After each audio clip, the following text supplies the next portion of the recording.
Bon, rebonjour à tous. Je voulais dire un tout petit mot quand même pour introduire notre ami Fabrice Lundy qui est là depuis le début de ces rencontres. C'est la 7e année qu'il vient.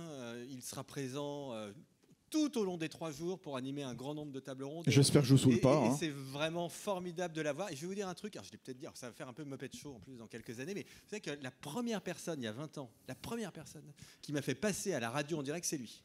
Et ça, je peux vous dire que c'est quelque chose qui... Oui, je ne sais pas s'il faut l'applaudir pour ça, parce que du coup... Ah bah si, je suis dénicheur de talent, en tout quelque cas, part. Moi, je m'en souviens. Et je voulais dire un petit mot d'Hugo Micheron aussi. Et j'ai vraiment tenu à ce que ce soit lui qui ouvre cet après-midi, parce que vraiment, je vous le dis très sérieusement, sur l'islamisme, il est le meilleur spécialiste en France, et sans doute au-delà. Lisez ses livres. C'est Pierre-Henri Tavoyot, pour être tout à fait honnête, qui, il y a quelques années, m'a dit « Il faut absolument que tu lises les livres d'Hugo Micheron, parce que c'est très au-dessus de ce qui se fait en matière de littérature sur cette question en France. Et donc, vous avez les livres. Et vraiment, je vous le dis très sérieusement, c'est le meilleur. Je suis très honoré et ravi qu'il soit là. Il fait un travail absolument fantastique, qui a été vraiment pour moi une... Je vais le dire très honnêtement, j'étais très conscient du problème de l'islamisme, mais je le sous-estimais. Et c'est vraiment grâce à ces ouvrages que j'ai pris conscience de l'enjeu. Voilà, donc je suis vraiment ravi de les avoir tous les deux cet après-midi. Allez, je vous laisse. Merci beaucoup, merci Nicolas pour cette introduction. Voilà, merci en tout cas pour l'organisation de cette 7e édition avec la mairie de Saint-Raphaël, avec Frédéric Masquelier, avec Théo Tapiro. Formidable cet écran là qui est apparu là en un an. Il paraît que c'est le plus grand écran de Provence-Alpes-Côte d'Azur. Alors soyez-en fiers ici à Saint-Raphaël. Vous pouvez vous applaudir bien sûr. Et merci à la mairie de l'avoir installé. Alors c'est vrai que je suis très heureux de revenir ici pour cette 7e édition. Et on va peut-être plomber un peu l'ambiance pour redémarrer cet après-midi, parce que le sujet il n'est pas rigolo. Mais quand on parle des rencontres de l'avenir, quelque part, c'est aussi... oui, c'est notre avenir aussi, avec ce poison mortel qui déferle sur le monde entier depuis des années et des années. L'islamisme, bien sûr, et d'ailleurs les jurés du prix Goncourt l'ont rappelé d'ailleurs en début de semaine, bien sûr, en récompensant Kamel Daoud, bien sûr. Vous vous souvenez aussi de ce double anniversaire, malheureusement, au mois d'octobre, pour commémorer les assassinats de Samuel Paty, de Daniel Bernard, bien sûr, dans l'exercice de leurs fonctions. Et puis d'ailleurs, cette semaine a démarré le procès des adultes, entre guillemets, dans le procès Samuel Paty. Oui, regardez aussi, puisqu'on parlait des écoles, de l'école, regardez comment cette école devient de plus en plus une cible du djihadisme. Bien sûr, on va en reparler évidemment dans un instant avec notre spécialiste, mettant souvent dans l'embarras de très nombreux ministres de l'éducation. Puis, puisqu'on parle des jeunes aussi, les jeunes qui fréquentent l'école, chez eux, ils sont confrontés aussi à des messages sur leurs réseaux sociaux préférés, comme TikTok, bien sûr, lesquels, aujourd'hui, dans un contexte post-7 octobre, bien sûr, déversent des messages de soutien à la Palestine, à Gaza, voilà, aux mains des terroristes du Hamas, avec des messages anti-israéliens, messages surtout antisémites. Et on a vu encore cette nuit tout ce qui s'est passé à Amsterdam, avec ces attaques massives contre des supporters du Maccabi, donc qui étaient venus juste supporter leur équipe préférée israélienne. Voilà. Islamisme, désinformation, quels enjeux dans ce monde post-7 octobre? Et justement, rendez-vous avec... je vais dire le meilleur, puisque maintenant c'est Nicolas qui le dit, mais c'est vrai, j'en suis totalement convaincu. Bonjour Hugo. Bonjour à toutes et à tous, je suis ravi d'être ici à Saint-Raphaël. Ouais, c'est l'endroit où il faut être, l'automne, chaque année à l'automne. Spécialiste du djihadisme, spécialiste du Moyen-Orient, maître de conférence à l'École des Affaires internationales de Sciences Po et auteur de, alors vous allez pouvoir en profiter, La colère et l'oubli, les démocraties face au djihadisme européen, où vous retracez l'histoire du djihadisme à l'échelle de l'Europe. Et La colère et l'oubli est sorti en début de semaine, en livre de poche, justement. Et là, la petite librairie, le stand, justement, qui se trouve là à l'extérieur, pourra vous le proposer avec dédicace. Avec grand plaisir. C'est super. Voilà, précipitez-vous donc après cette conférence pour acquérir La colère et l'oubli. Alors, j'ai cité, Hugo, tout à l'heure, tour à tour, le djihadisme, l'islamisme. Allez, on va faire un petit peu de sémantique. C'est pareil ou pas? Pas exactement, on peut en tout cas apporter de la nuance. Avant de me lancer dans l'exercice, je tenais à vous remercier, cher Fabrice. Merci Nicolas pour ces mots d'introduction qui m'obligent. J'ai intérêt à être bon après une telle introduction, vous en conviendrez. Merci monsieur le maire, merci à la mairie de Saint-Raphaël pour cette organisation extraordinaire. Je suis aixois, donc je viens presque en voisin, même si je vis à Paris et j'enseigne à Sciences Po. Donc merci beaucoup pour cet accueil et ravi d'entamer cette conversation avec vous. Alors effectivement, les définitions, c'est très important sur ce sujet où on a tendance à avoir finalement beaucoup d'approximations. Alors la réponse courte, ça serait de dire que le djihadisme, c'est une forme d'islamisme. Et la réponse un petit peu plus détaillée, ça serait de dire qu'il y a plusieurs formes d'islamisme. D'accord ? La plus violente, la plus connue, celle que tout le monde perçoit, c'est justement le djihadisme. Et moi, ça m'importe de rajouter ce terme « isme » à la fin, parce que le djihadisme, ce sont ceux qui se réclament du djihad, et c'est une idéologie qui se réclame donc d'une vision extrêmement rigoriste de l'islam, et en tant que tel, et on aura le temps d'en parler, le djihadisme est apparu sous sa forme contemporaine dans les années 80, dans un contexte qui était celui de la guerre d'Afghanistan, suite à l'invasion de soviétique, voilà, par les soviétiques. Et c'est un mélange de différentes idéologies radicales islamistes, et notamment, vous connaissez sans doute ces mots, d'une forme de salafisme et d'une version radicalisée de ce qu'étaient à l'époque les frères musulmans égyptiens. C'est quoi le salafisme? Les frères musulmans, voilà. Là aussi, c'est quoi? Donc si on doit donner une définition générale à l'islamisme, et c'est une définition qui est souvent utilisée dans la recherche, ce sont tous les groupes politiques ou toutes les mouvances qui se réclament de l'islam pour propager une vision totalisante, c'est-à-dire que l'islam est perçu à la fois comme une religion, comme une culture, comme un instrument politique. Un instrument politique, une constitution avec une charia, avec des lois sacrées, et que tout ça doit s'appliquer comme un bloc. C'est un système politique et religieux total. Et donc là-dedans, vous avez différentes mouvances, et sans rentrer trop dans les détails, ça va, on va dire, des frères musulmans, qui sont souvent des groupes plus politiques, jusqu'aux djihadistes, qui sont des groupes plus violents, en passant par les salafistes et d'autres subtilités que je vous épargne à cette heure de la journée. Mais cette version ultra, Hugo Micheron, est-ce que c'est une version libre du Coran ou c'est réellement écrit comme ça dans le Coran ? Eux vont avoir tendance à prendre des bouts de Coran pour justifier leur approche, et il ne faut pas du tout sous-estimer la dimension religieuse. Maintenant, si vous voulez, le Coran, c'est pour toutes celles et ceux qui connaissent ce livre, c'est un livre qui est extrêmement dense, qui n'est pas très clair si vous y cherchez des messages très concrets. Et donc, il est instrumentalisé par ces individus qui, les djihadistes en l'occurrence, vont construire un discours extrêmement radical en expliquant qu'il n'y a qu'un islam, avec qu'un seul type de loi, évidemment sur la version la plus rigoriste. Et pour eux, tout ça est un tout absolument dépassable. Et il faut bien le voir. C'est un instrument qu'ils vont utiliser contre les démocraties européennes, contre les États-Unis, contre des régimes arabes qui, selon eux, ne correspondent pas à la bonne application de l'islam. Mais c'est aussi un instrument qui est utilisé aussi à l'intérieur de l'islam. Et donc le djihadisme, ça c'est quelque chose sur lequel j'insiste beaucoup dans mon livre et dans mes recherches, ce n'est pas que du terrorisme. Et là, on fait souvent une erreur collective, c'est que quand je dis djihadiste, évidemment, vous pensez tout de suite à des attentats, des hommes barbus avec des kalachnikovs, etc. Ça, c'est la fin du film. Ça, c'est les 30 dernières secondes du film. Et moi, ce que j'essaie de faire dans mes recherches, et ce que je vais essayer de faire ça avec vous aujourd'hui, c'est qu'on reprenne tout le film, si possible avec les sous-titres, et qu'on comprenne que le djihadisme, en tant qu'idéologie, a plein d'autres procédés que le terrorisme. Le terrorisme, c'est qu'un moyen. On va y revenir justement sur leurs armes, qu'elles soient létales ou justement armes de communication, puisque c'est la thématique, voilà, islamisme, désinformation, quels enjeux dans ce monde post-7 octobre, hein, évidemment la date des massacres du Hamas contre les Israéliens.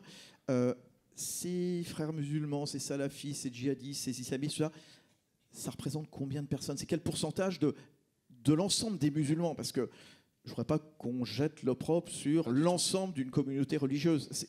Alors déjà, par définition, ce sont des mouvances. Donc, ce sont des mouvances politiques. Donc, par définition, elles sont très minoritaires. Alors, il y a des mouvances plus larges que d'autres. Les frères musulmans, par exemple, c'est un groupe qui est présent dans plus d'une centaine de pays. Donc, c'est une mouvance politique très impressionnante, mais qui se rapprocherait, si vous voulez, d'un très, très grand syndicat.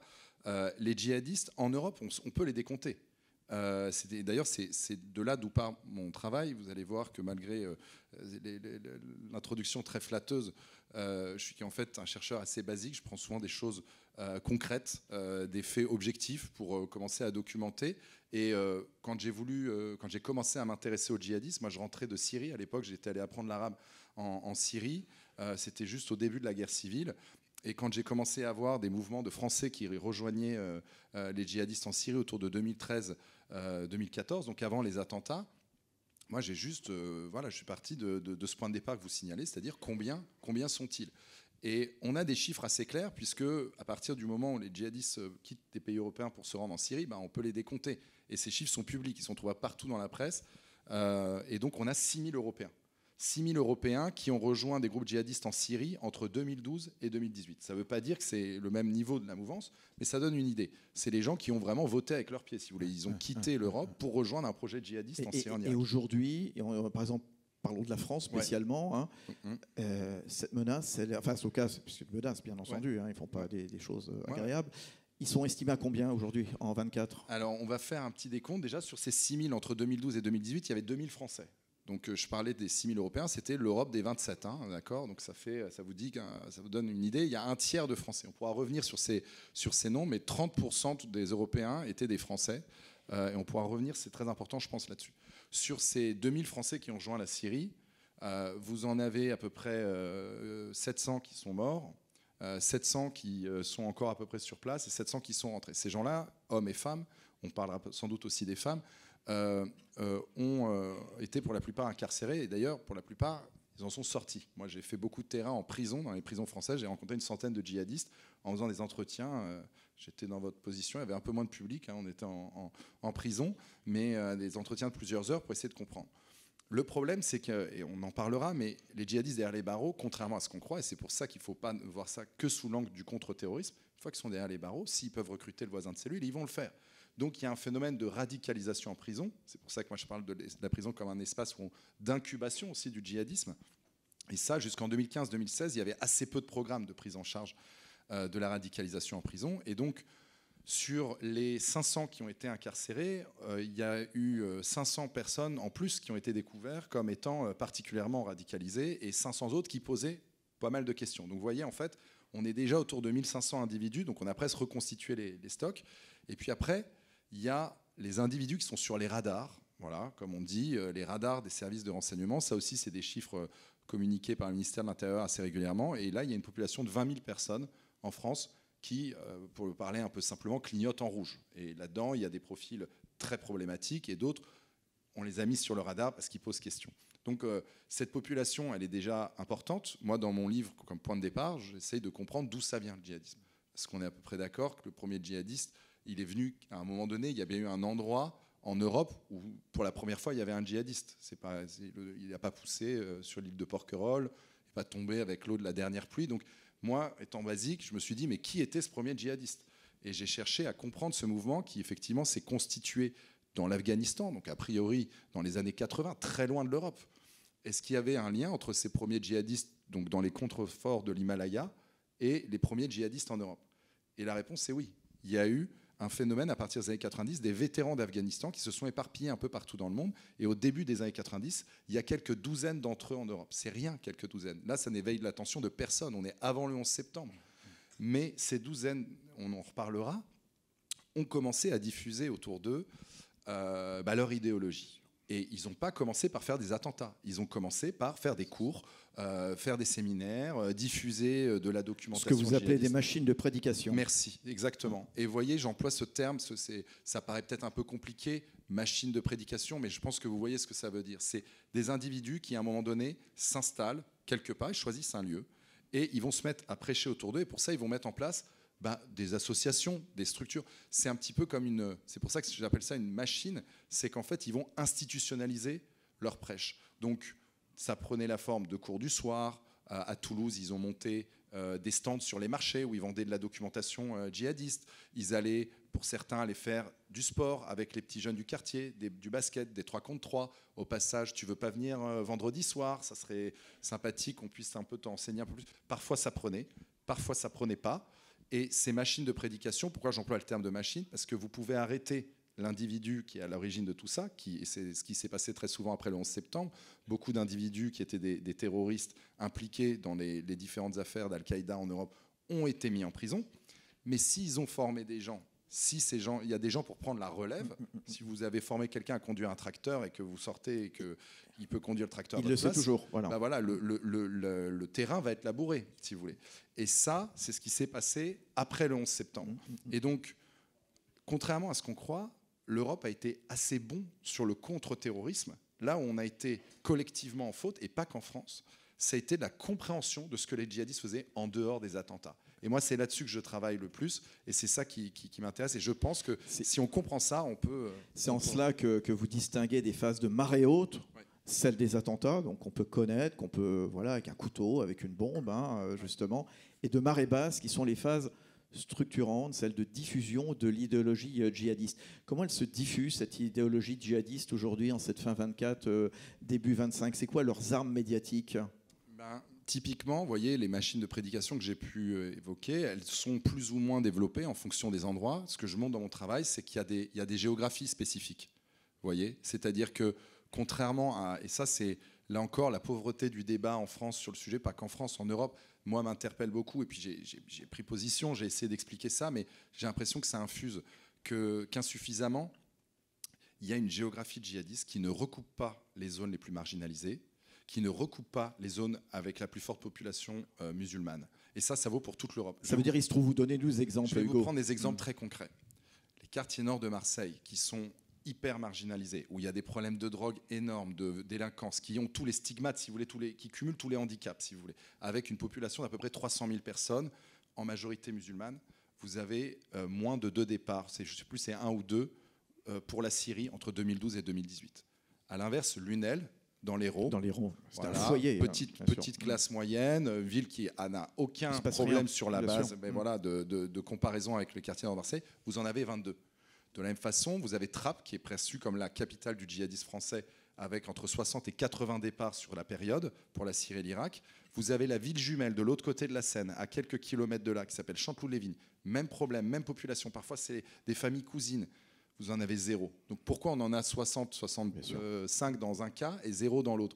Et ça vaut pas seulement pour la France, ça vaut partout. Et en fait, vous avez des systèmes de clusters, hein, pour reprendre l'expression, et cette géographie très spécifique du djihadisme en Europe, une fois qu'on a compris qu'elle était propre aux djihadistes, c'était pas parce que c'était les zones particulièrement pauvres ou des zones où il y avait plus ou moins de musulmans. Vous voyez, par exemple, les zones les plus touchées par le djihadisme en Allemagne, c'est les Länder les plus riches du pays. Pareil, la ville la plus touchée en Belgique, c'est Anvers, qui est la ville la plus riche du pays.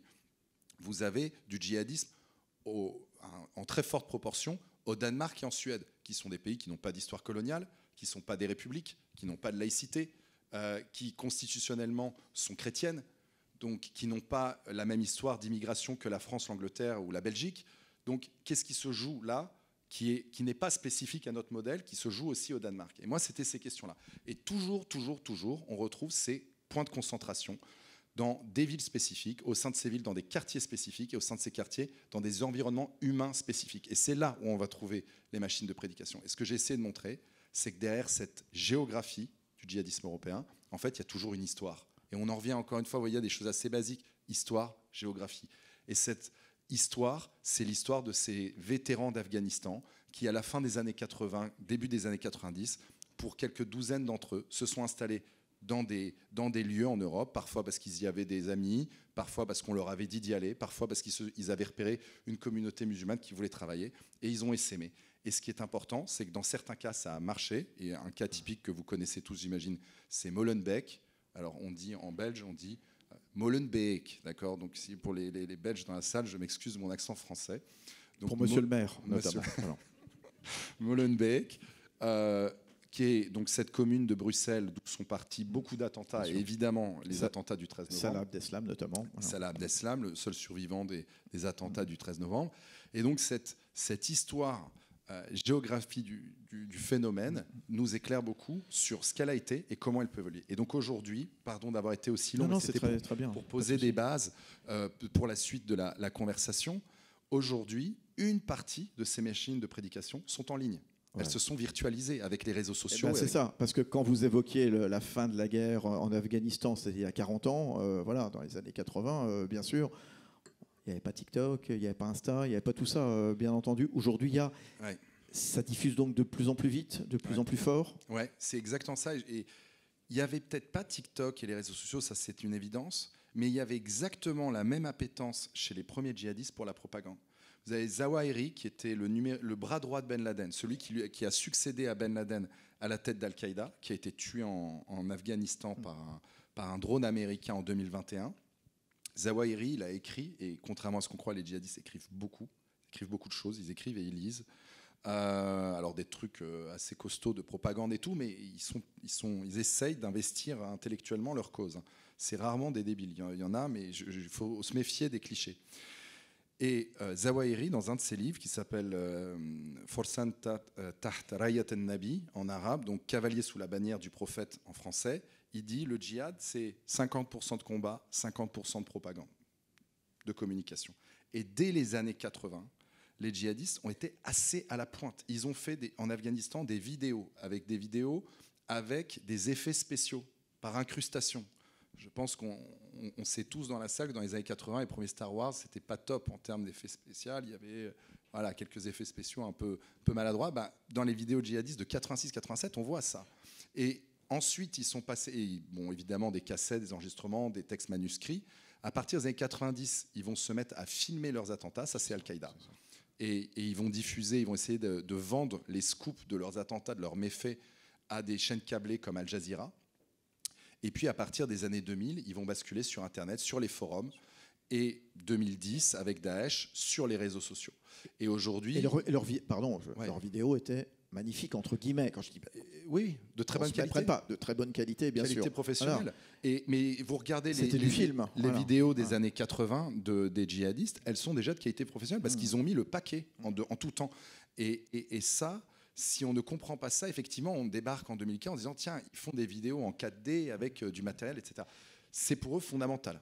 Et aujourd'hui, en 2024, qu'est-ce qu'on lit, qu'est-ce qu'on entend sur ces réseaux? Et on parlera tout à l'heure du 7 octobre. On verra que Gaza, la Palestine, c'est probablement plus un prétexte qu'autre chose pour déverser des messages haineux contre beaucoup de monde. Mais qu'est-ce qu'on leur dit? On leur dit voilà, t'es musulman en France, en Belgique, en Italie.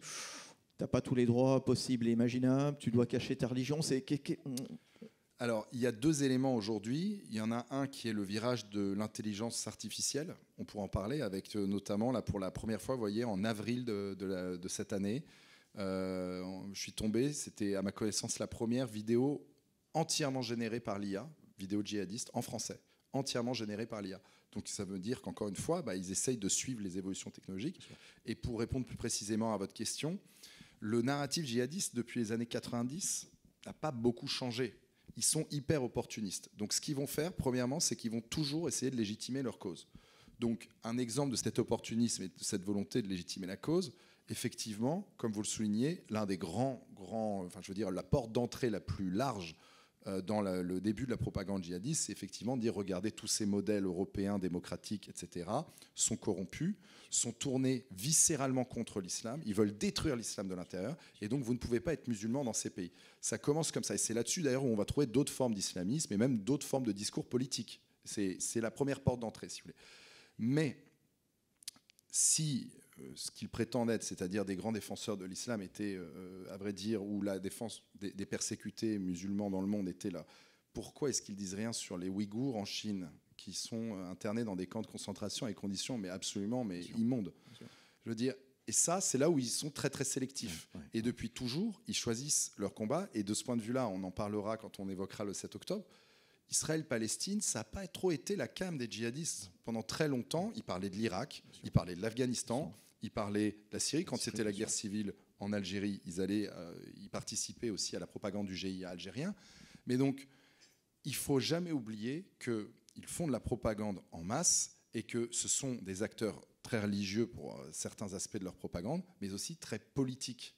Et souvent, on a tendance à rater ce composant politique. Et donc aujourd'hui, ce qu'ils essayent de faire, et là où ils essayent de s'insérer dans le débat, c'est si vous voulez, de produire un discours qui explique que l'islam et les musulmans n'ont absolument pas leur place en Europe et qu'il y a une antinomie fondamentale entre les démocraties européennes, le projet démocratique d'un côté, et leur projet califat, etc. Et donc ils essayent de tout ce qui va ressembler à quelque chose qui n'entre pas dans ce modèle devient menacé. Donc typiquement, vous l'évoquiez, le prix Goncourt de Kamel Daoud pour son livre extraordinaire Houri, Ça, c'est quelque chose qui les dérange énormément, parce que, vous voyez, ça ne correspond pas à ça. Et donc, quand les démocraties sont subtiles, comme elles le sont par définition, parce qu'elles sont complexes, ça les dérange. Mais j'insiste sur la dimension politique, parce que c'est quelque chose qui se passe avec mes étudiants et mes étudiantes.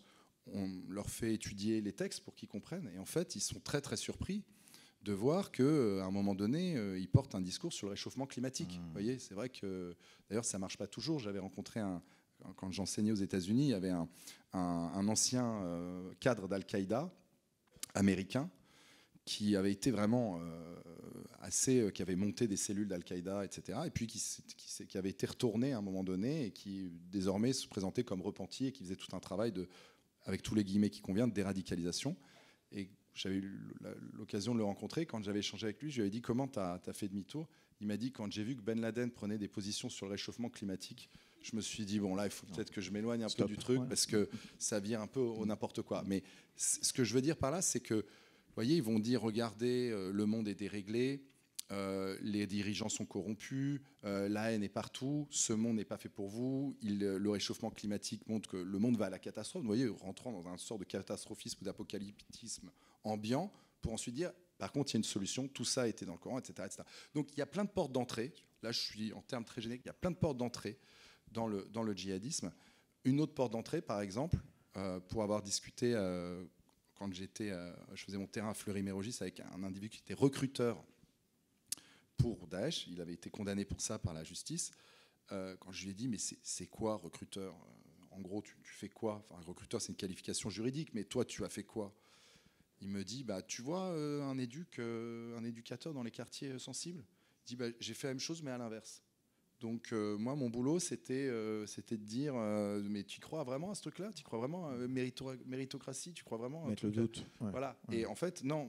Et il disait, moi, je devais gagner sa confiance, être sympathique. Il disait, moi, je faisais pas le religieux. Une fois que le gars commençait un peu à rentrer, là, je l'envoyais vers d'autres qui faisaient le travail, etc. Des plus méchants, des plus sérieux. Et je me souviens, il avait même dit. Il faut toujours miser sur la curiosité humaine. Les gens, ils ont toujours envie de lire, ils ont toujours envie de regarder une vidéo. Tu leur envoies le bon truc, il dit, en fait, il avait une forme une méthode de recrutement, mais qui se pensait en opposition avec ce que nous on qualifierait les méthodes d'intégration ou de rattrapage dans les quartiers difficiles. Alors il y a un autre terrain de jeu, et je citais tout à l'heure Samuel Paty, Daniel Bernard, bien sûr, c'est l'école. Et oui. Voilà, qui là avait présenté des caricatures, l'autre avait mené un débat sur la laïcité, bien sûr, il y a tous ces débats aussi autour du foulard, de l'abaya, etc. Enfin bon, voilà, on sent que l'école, l'éducation nationale maintenant devient une cible de ce monde islamo-djihadiste. Depuis toujours, si on tombe sur la propagande salafiste très, très ancienne des années 70, les salafistes algériens, ils expliquaient que le problème en France, c'était l'école, qu'il fallait viser l'école.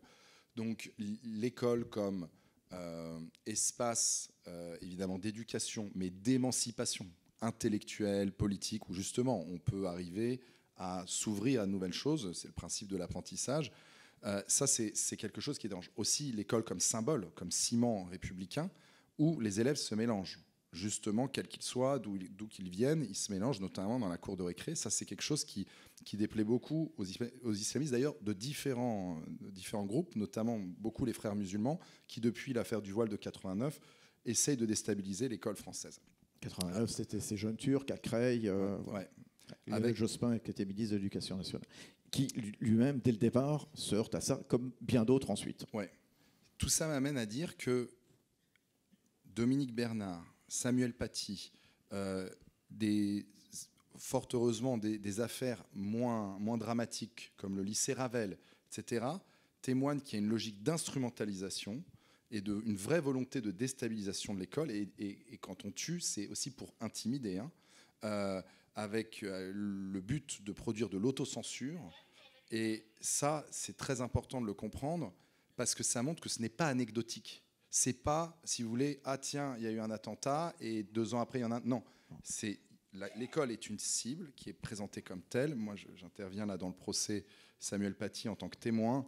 Je suis auditionné par la Cour pour expliquer justement le rapport de l'islamisme à l'école française. C'est quelque chose qui est fondamentale de comprendre et qui nous explique, et d'ailleurs, je tiens à le dire, j'ai une excellente étudiante à Sciences Po qui vient de Brignoles, donc du Var, et qui a fait un travail remarquable sur justement la menace, si vous voulez, comment se présentent les tensions autour de les questions de laïcité et d'islamisme à l'école, et ce qu'elle montre dans son travail en ayant fait beaucoup de terrain dans le 06 et dans le 83, ce qu'elle montre, c'est que c'est beaucoup plus large simplement que de perturber 3 cours ou qu'une menace d'attentat.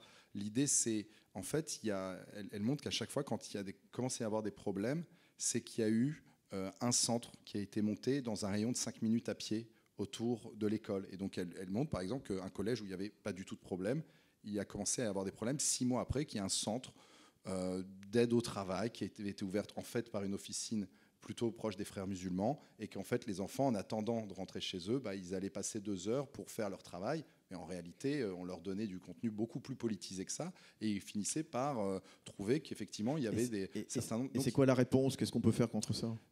La réponse déjà, c'est pas de surresponsabiliser l'école. Moi je m'étrangle à chaque fois que j'entends qu'il faut rajouter 1 heure de ceci, 1 heure de cela, parce que l'école aujourd'hui, le métier d'un prof, je vois bien ce que c'est, et encore plus quand il s'agit des professeurs de lycée et de collège, c'est déjà, il faut déjà traiter beaucoup de choses, et c'est pas le boulot de l'école de rattraper ce qui, pardonnez-moi l'expression, déconne dans le reste de la société. Donc déjà, l'école, elle a une mission, elle peut pas tout faire. Deuxième élément très important, on ne pourra pas régler cette question si on ne se préoccupe pas des réseaux sociaux. Et c'est là où on fait le lien avec l'autre partie de la conversation, c'est que, je vais vous prendre un exemple très concret. Sur TikTok, aujourd'hui, si vos enfants, vos petits-enfants ont TikTok, vous tapez hashtag islam ou islam dans la barre de recherche, vous allez voir le contenu qui vous est proposé. Il est disproportionnellement salafiste. Salafiste qui est vraiment une toute petite minorité dans l'islam, et disproportionnellement représenté dans les contenus que vous propose un algorithme qui, rappelons-le quand même, est chinois. Le même algorithme qui, en Chine, vous explique comment être un bon membre du Parti communiste, comment bien faire son lit et comment être bon en maths. Donc là, on peut aussi se poser des questions en termes de souveraineté, de stratégie, de déstabilisation, etc. Toujours est-il que vous pouvez rajouter 1 heure ou 2 d'éducation civique où vous reprenez ça en cours. Si un gamin passe en moyenne 1 à 3 heures sur TikTok et que sur ces sujets-là, il est disproportionnellement confronté à ce type de sujet, vous allez détricoter tout ce que vous avez tricoté en classe. Et donc, l'école doit être comprise dans un ensemble qui est l'espace informationnel. Et ce qui est très frappant, c'est que les islamistes de tout poil surinvestissent cet espace informationnel. Et on a fait une très longue enquête à Sciences Po avec les étudiants en utilisant des modèles d'intelligence artificielle. Je vous en parlerai peut-être si ça vous intéresse. Alors là, c'était sur la Grande-Bretagne. C'est 80-90 prédicateurs britanniques qui s'expriment en anglais, en arabe, en pachtou, en ourdou, et qui ont fait des sermons très très longs, très radicaux, autour du 7 octobre. Et on a analysé dans le détail le contenu. Dans 25% des cas de ces sermons très radicaux, ils disent « investissez les réseaux sociaux », et notamment TikTok, c'est le meilleur moyen d'atteindre la jeunesse. Bon, le champ de bataille est clair pour eux, si vous voulez. Oui, mais enfin, réguler les réseaux sociaux, certains ont essayé. Pour l'instant, c'est évidemment compliqué. Alors là-dessus, si vous me permettez une incise. Bien sûr. Mais moi, alors là-dessus, je pense que non. Je pense qu'on va se réveiller dans 10 ans et qu'on va dire, mais qu'est-ce qu'on a fait? Oui, mais bon. Alors, moi, je vous le dis, il n'y a rien qui empêche l'Union européenne et la France de réguler l'espace informationnel. Il y a un texte formidable qui a été voté d'ailleurs à l'initiative de la France par la Commission européenne qui s'appelle le DSA, c'est le Digital Service Act en anglais. À l'initiative de Thierry Breton, c'est sûr. Exactement, qui a été remercié récemment mais qui a poussé un certain nombre d'éléments. Et Thierry Breton a fait un travail assez remarquable autour du DSA. Et le DSA, qu'est-ce qu'il dit? Il dit il y a le contenu illégal, ça tombe sous le sens que les réseaux sociaux doivent appliquer la législation en vigueur, mais il dit aussi il y a le contenu problématique ou dangereux, en anglais harmful content, celui-là, il est de la responsabilité des plateformes de le limiter. Et là-dessus, alors évidemment, qu'est-ce qu'un contenu dangereux? Et c'est là où ça devient un enjeu de définition. Où certains jouent sur les... Mais je vais vous prendre un exemple. Un exemple très concret pour vous dire qu'on peut réguler, qu'on peut aller là-dessus et qu'il ne faut surtout pas s'interdire à mon sens, parce que si on s'empêche de réfléchir, alors là, on prend du retard. moi, j'ai pris toute la propagande de Daesh que j'ai accumulée malheureusement dans le cadre de mon travail, de mes recherches depuis plus de 10 ans. On entraîne des modèles d'IA à reconnaître la sémantique spécifique de cette propagande. Et c'est pas dur parce que les djihadistes ont une sémantique très spécifique. Et quand ils font des éditoriaux, c'est très rapide de voir ça, c'est dur. Donc on isole avec des experts, avec d'autres collègues qui travaillent sur le sujet, tous arabisants, etc. On prend, on donne ça on nourrit, si j'ose dire, si j'ose la comparaison agricole, le modèle d'IA qui va détecter directement la sémantique. Vous pouvez ensuite mettre ou brancher de la donnée typiquement issue des réseaux sociaux, même en direct si vous voulez, sur ce filtre sémantique et dire à la machine, dès qu'un contenu est à 60, 70, 80% similaire à la propagande de Daesh, je veux que tu me le signales, je veux ceci, cela, etc. Ça, les réseaux sociaux, toutes les grandes plateformes sont capables de le faire. On est capable de le faire. Donc on pousse un peu ça, et vous voyez, à minima, ces contenus seront plus promus, à minima. Qu'est-ce qu'on dit dans la presse 7 octobre, justement, après le massacre de 1400 personnes? Et puis évidemment, la réponse israélienne massive contre le Hamas à Gaza, et puis ensuite ça s'est propagé contre d'autres mouvements extrémistes comme le Hezbollah. Qu'est-ce qu'on dit aujourd'hui? C'est un prétexte ou pas, finalement, le 7 octobre, pour continuer à déverser une haine islamiste, une haine antisémite aussi, voilà, et relayée d'ailleurs aussi par d'autres mouvements. C'est un coup de tonnerre énorme, le 7 octobre, je pense que pour tout le monde, on est tous au courant. Et une aubaine pour eux ou pas? Oui, parce qu'en fait, alors en sciences politiques, on appelle des événements comme ça les événements transformateurs, c'est-à-dire, si vous voulez, des grands bouleversements. C'est-à-dire, c'est un événement à l'aune duquel tous les acteurs en présence revoient tout leur discours et leur manière de penser, et donc leur propagande, etc.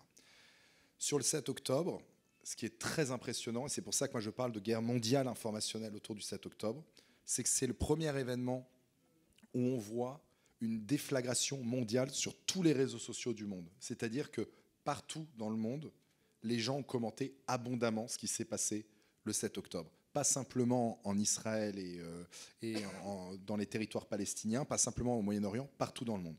Premier point. Deuxième point, ce niveau d'engagement sur les réseaux sociaux, il s'est maintenu très longtemps. On avait un précédent avec l'invasion de l'Ukraine par la Russie, mais ça a duré 10 jours, si vous voulez. Là, l'engagement sur les réseaux sociaux s'est maintenu très longtemps dans le temps. Troisième élément, tout le monde, toutes les communautés, y compris les communautés à risque les plus connues, parlent du 7 octobre. Ça va, si vous voulez, évidemment des mouvances islamistes aux mouvances pro-russes, en passant par les climato-sceptiques, par les suprémacistes blancs, tout le monde se positionne à un moment donné sur ce sujet, ce qui est déjà assez impressionnant en termes de déflagration informationnelle. Et puis effectivement, en ce qui concerne plus spécifiquement les mouvances islamistes, on a différentes attitudes. Du côté des frères musulmans qui sont pro-Hamas généralement, puisque le Hamas c'est une version radicalisée, si vous voulez, des frères musulmans de Gaza. Eux, ils ont eu tendance à minimiser le 7 octobre. Très rapidement, ils disent « c'est pas vrai ».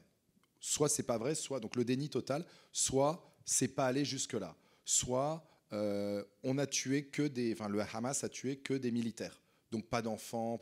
Biden ment quand il dit que des enfants ont subi des atrocités, etc., etc. Donc ça, donc déjà minimisation et déni, et tout de suite dans ces mêmes réseaux, tout ça est un prétexte pour Israël pour commettre un génocide à Gaza. Et ça, je vous parle de ça avant le 21 octobre, avant la date d'entrée d'Israël dans des troupes militaires de Tsahal à Gaza. Donc ça, c'est mouvance plutôt frères musulmans un peu partout dans le monde, en Europe, au Moyen-Orient, etc. Là-dessus, il y avait visiblement des consignes, une stratégie.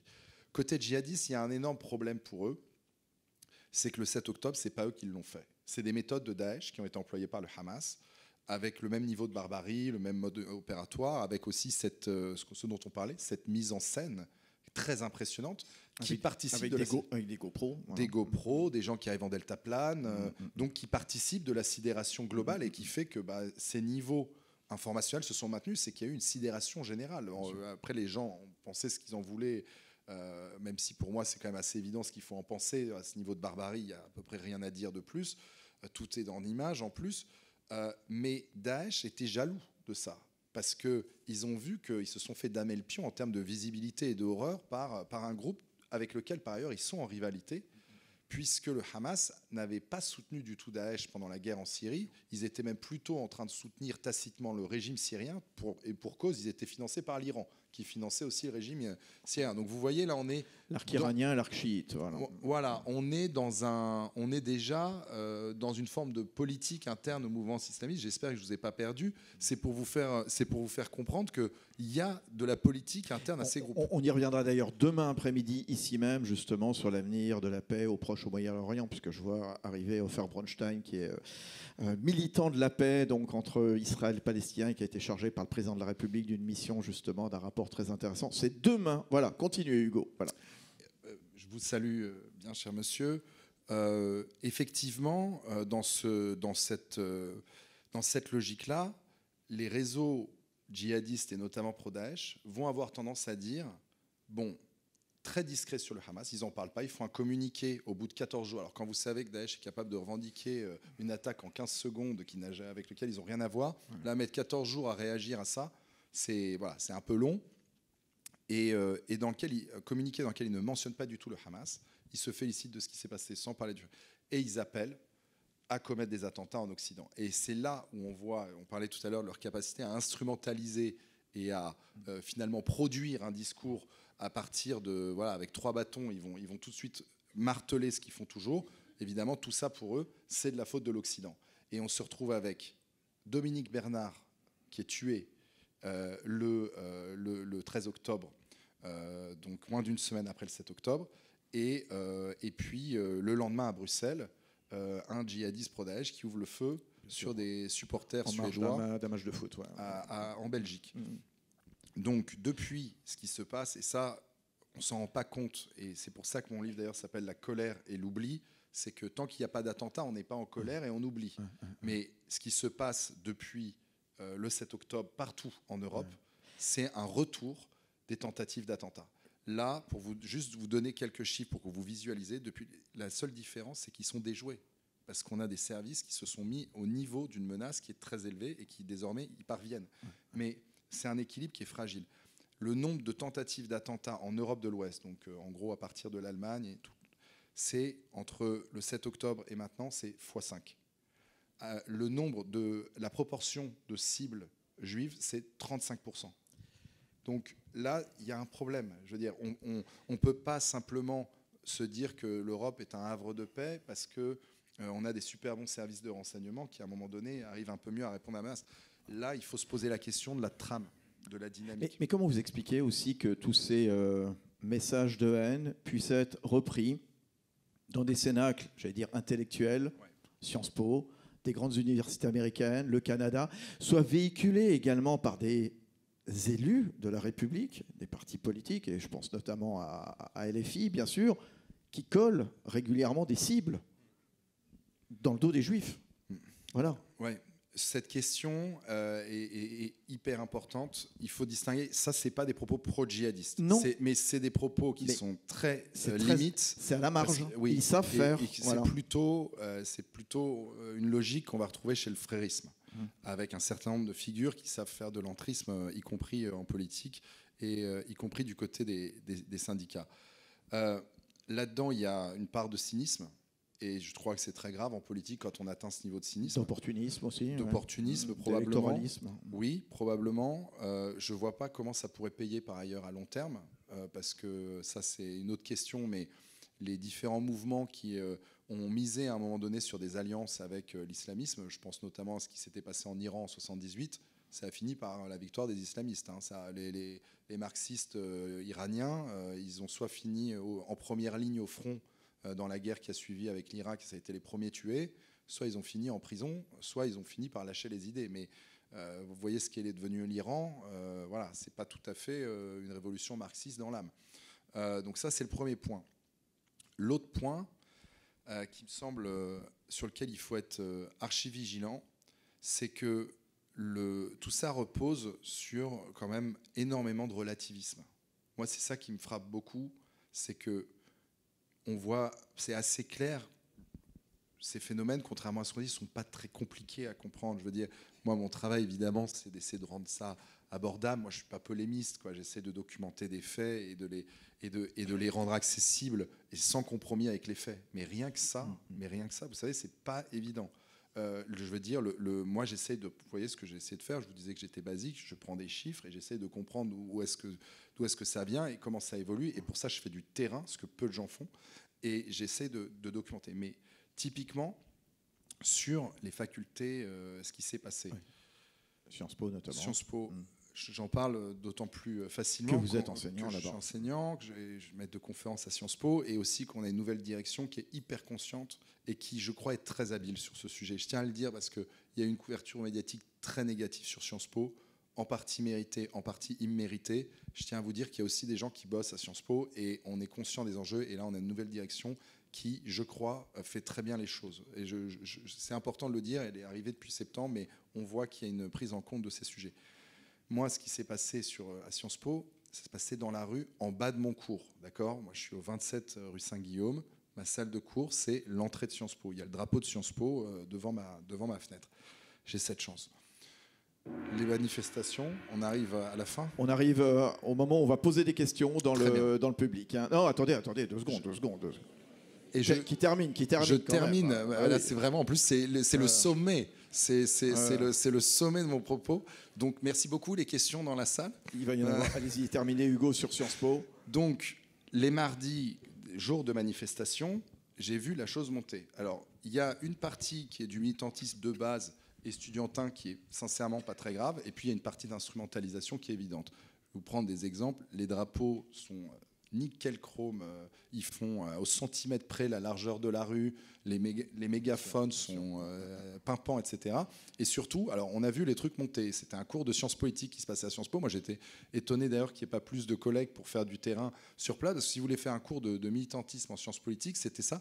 Ils ont commencé à 4 avec des mégaphones dans ce qu'on appelle la péniche à Sciences Po, qui est cet espace d'accueil avec un grand banc. Ensuite, ils sont montés sur la péniche. Ensuite, ils sont venus à 50. Après, ils sont venus avec des drapeaux. Et puis après, ils étaient 150. Et puis après, ils ont dit que Sciences Po était complice d'un génocide. Voilà. Et moi, quand ils sont passés de 5 à 10, j'ai dit, si vous les laissez faire, ils vont venir toutes les semaines. C'est à un moment donné, vous allez voir, ils vont pousser le bouchon trop loin. Et c'était avant l'épisode du fameux Amphi-Gaza. Moi, je suis allé sur France Inter faire la matinale.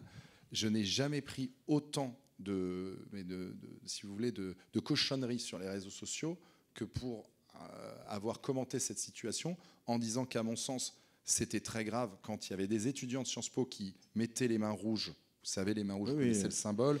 Voilà, c'est le symbole donc de ceux qui avaient enlevé 2 soldats israéliens, 2 soldats, ou enfin je ne sais plus si c'est 2 soldats, pas 2 soldats qui les avaient assassinés. Battus à mort. Le gars était sorti en se montrant avec les mains rouges du sang de l'Israélien. Et l'argument, si vous voulez, qui circulait et sur les réseaux sociaux et dans ces communautés militantes, et encore une fois, ils n'étaient pas très nombreux à soutenir ce discours, c'était de dire non, mais c'est juste pour dire qu'Israël a du sang sur les mains. Et moi, j'ai dit 2 choses sur Inter que je redis ici, que je maintiens. C'est que soit ils connaissent la vraie référence, qui est quand même une glorification du meurtre de juifs, d'accord ? Donc il n'y a pas d'autre. Ils sont pas idiots. Voilà. Donc soit ils connaissent cette signification-là, et dans ce cas-là, c'est très problématique que ça se passe devant Sciences Po par des étudiants de Sciences Po. Soit, comme ils le disent, ils la connaissent pas et ils comprennent pas que ça puisse être connoté dans ce contexte-là. Et dans ce cas-là, ce sont des mauvais étudiants de Sciences Po, et ce sont aussi des mauvais militants, parce que du coup, c'est très facile de salir la cause qu'ils prétendent défendre. Donc, dans tous les cas, ça ne va pas. Tout ça pour vous dire qu'on est conscient des enjeux. Il y a aussi des étudiants qui font bien les choses. Moi, j'ai pris 10 étudiants, là, je les ai embarqués sur l'étude des narratifs sur les réseaux sociaux suite au 7 octobre. Donc, voilà. Mais je pense qu'effectivement, il n'y a pas que Sciences Po. On l'a vu sur les facultés américaines. Et je pense que ça a coûté l'élection de Kamala Harris, en partie au moins. Donc, vous voyez, ces enjeux sont très politiques. Ils sont très liés. Voilà, on va passer le micro dans un instant. Juste, on a vu quelques dessins apparaître tout au long de cette conférence. Xavier Gors, il est derrière. Je voudrais juste vous le présenter, simplement, parce que c'est vrai qu'il va nous accompagner jusqu'à dimanche après-midi dans chacune des conférences. Alors c'est vrai que je ne me suis pas trop interrompu, et je ne vous ai pas interrompu pour regarder. Il est où Xavier ? Il vient, il faut qu'il descende, voilà, comme ça on va le présenter au public des rencontres. Viens, regarde. Voilà. Juste un mot. Bonjour Xavier. Bonjour et merci. Bon, on peut rire aussi de l'islamisme, du djihadisme. Il faut rire. Ouais. Je crois qu'il y a 2 armes contre ce genre de mouvement. Il y a la raison et il y a l'ironie. Donc je pense que ça se complète. Chacun sur son terrain. Vous sur la raison l'étude et moi sur l'ironie. Bon, ben voilà, applaudissez Xavier Gors. Merci à qui est vous. là avec nous. À tout à l'heure. Bon, alors, les questions dans le public. Questions à chaque fois très courtes, hein, pas de longue digression. C'est une question tout simplement à notre expert, profitez-en. Madame, s'il vous plaît, le micro est ouvert, on vous écoute. Merci pour cet exposé brillant, intéressant, lucide. Je voulais savoir s'il y a des islamistes repentis qui peuvent aider les services, police, justice, un peu ce qui s'était passé en Italie avec la mafia. Merci. Alors c'est super, une première question, peut-être une deuxième question, voilà, aussi rapide, aussi efficace que madame. Voilà monsieur, là au 4e rang, 5e rang, allez-y, question Hugo Micheron. Oui, monsieur Micheron, donc on a bien compris que ces mouvements étaient facilement manipulables. Hein, il suffit de pas grand-chose pour détourner des gens. Est-ce que vous ne pensez pas que justement ça a été historiquement manipulé ? Parce que comment le djihad est arrivé en Europe, c'est le titre d'un livre de Jürgen Elsässer. Ils sont venus en Bosnie. Les frères musulmans, c'est une création du MI6. Également, en Syrie, il y a quelqu'un qui avait dit que le Front al-Nusra faisait du bon boulot. Bon, j'en passe. Et on peut parler du 7 octobre. Là aussi, la situation Alors, y a-t-il une manipulation ? C'est la question que vous posez. La manipulation, c'est évident. Une autre question, puis Hugo va vous répondre. Monsieur. Bonsoir. Monsieur Bizor, Simon, je voudrais vous poser une question. Vous avez dans votre livre, vous expliquez la manipulation de la mouvance terroriste officielle, on va dire, celle que vous constatez, celle que vous analysez. Mais est-ce que vous parlez dans votre livre de celle qui est cachée ?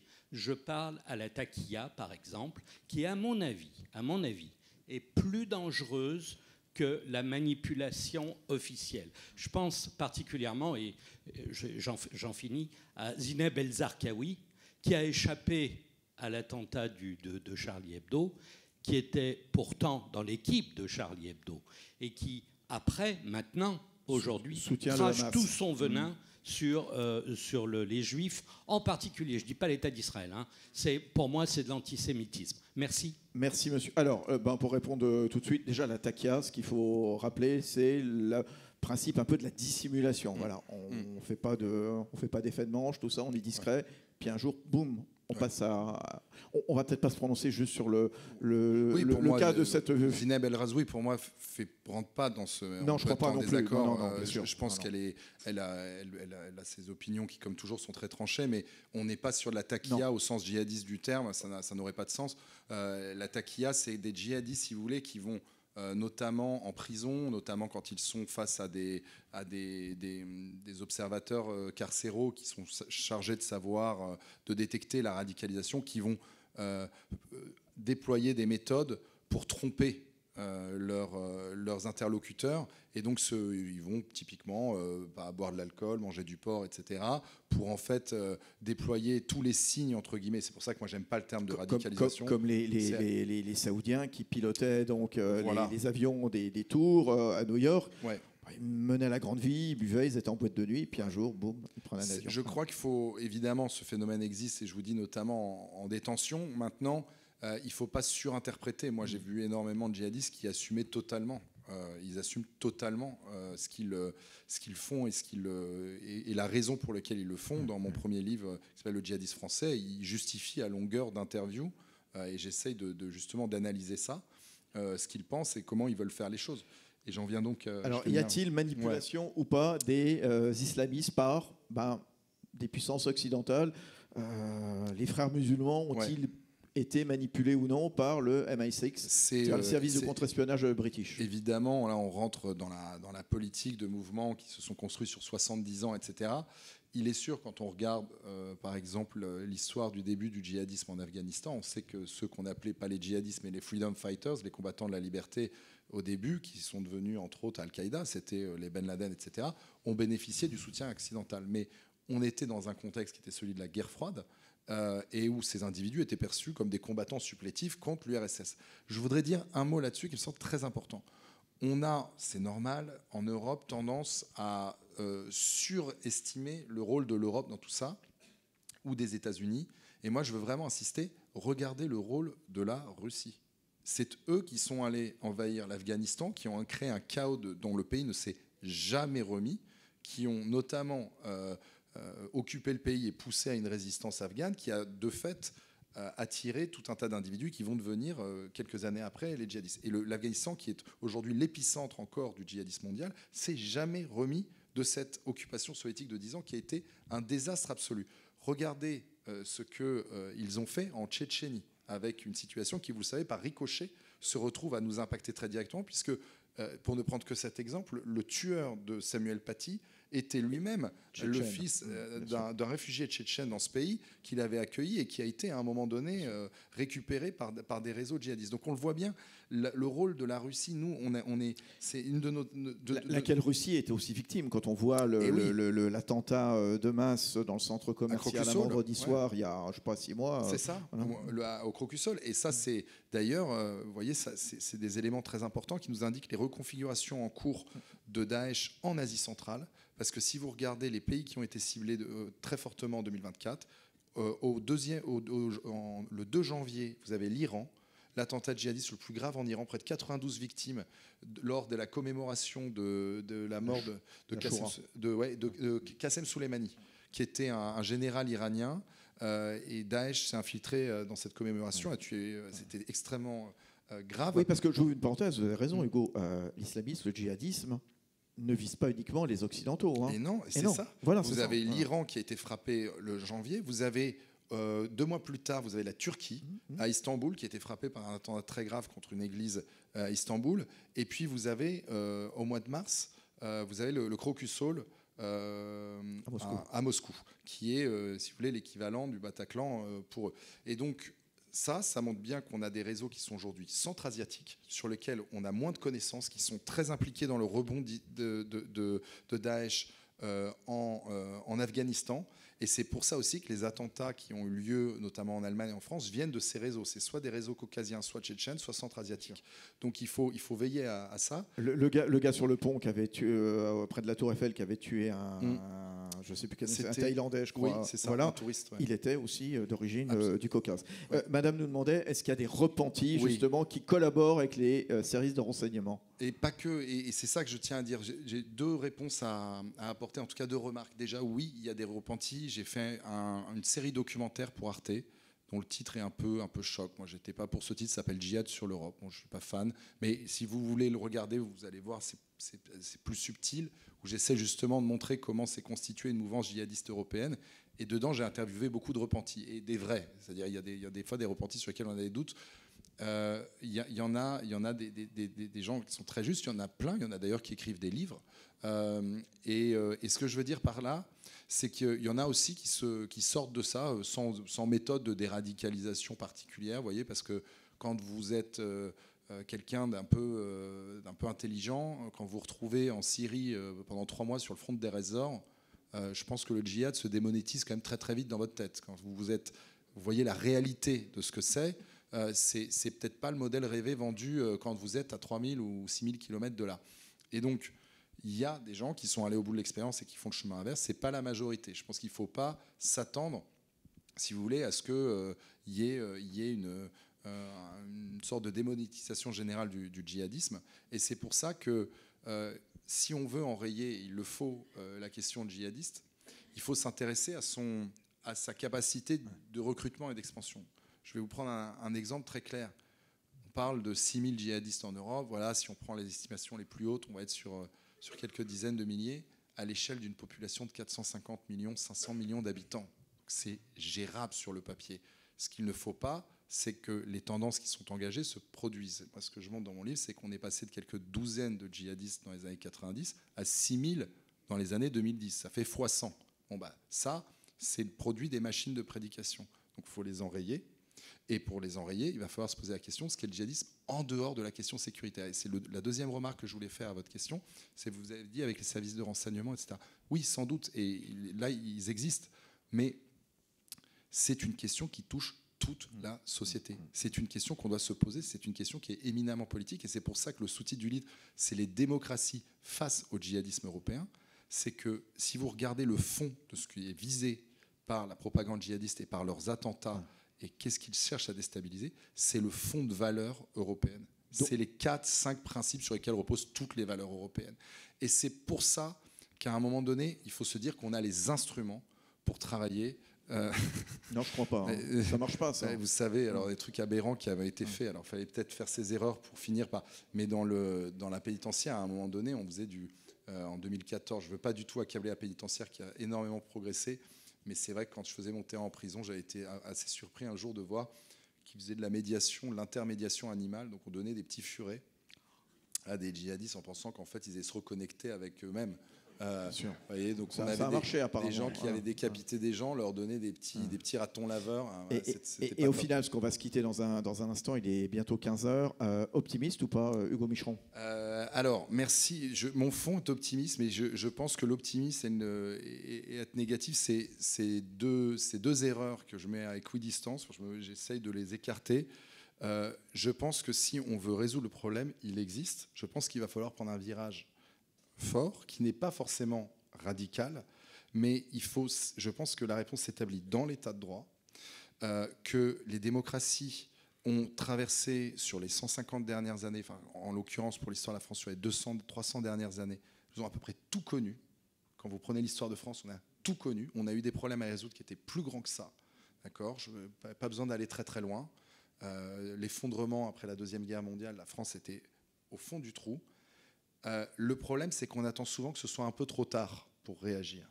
Et moi, je crois qu'il y a des signaux quand même qui nous sont envoyés qui sont très clairs. C'est qu'on a une guerre sur le front oriental de l'Europe dont on n'est plus très sûr maintenant avec l'élection de Trump comment ça va se passer. On a une guerre au Moyen-Orient qui produit des effets énormes, à commencer par des effets sécuritaires sur l'Europe. On a un président américain qui ne se cache pas beaucoup pour dire ce qu'il pense de l'Europe, c'est-à-dire pas grand-chose. Et on est le premier espace commercial au monde. On a une unité que le monde nous envie. Il n'y a aucun bloc qui est aussi uni que l'Europe au monde. C'est-à-dire tous nos ennemis déclarés, ils n'ont pas le début d'une unité. Nous, on a 4-5 grands principes fondateurs sur lesquels on se retrouve tous. Mais seulement, on n'arrive plus à être politique avec un P majuscule, c'est-à-dire à comprendre que ces valeurs-là, elles se défendent. Et on attend que se matérialisent des menaces par en fait, une invasion de l'Ukraine ou un attentat, c'est-à-dire par de la violence physique, pour se dire que ça ne va pas. Et si on attend trop, ça va déraper. Moi, ce que je pense, en une seconde, on va pouvoir répondre à ça si on s'intéresse au contrôle de l'espace informationnel. Aujourd'hui, les réseaux sociaux, ce n'est pas un forum de débat, c'est une jungle informationnelle et il va falloir la réguler. Et ça, on a les instruments pour.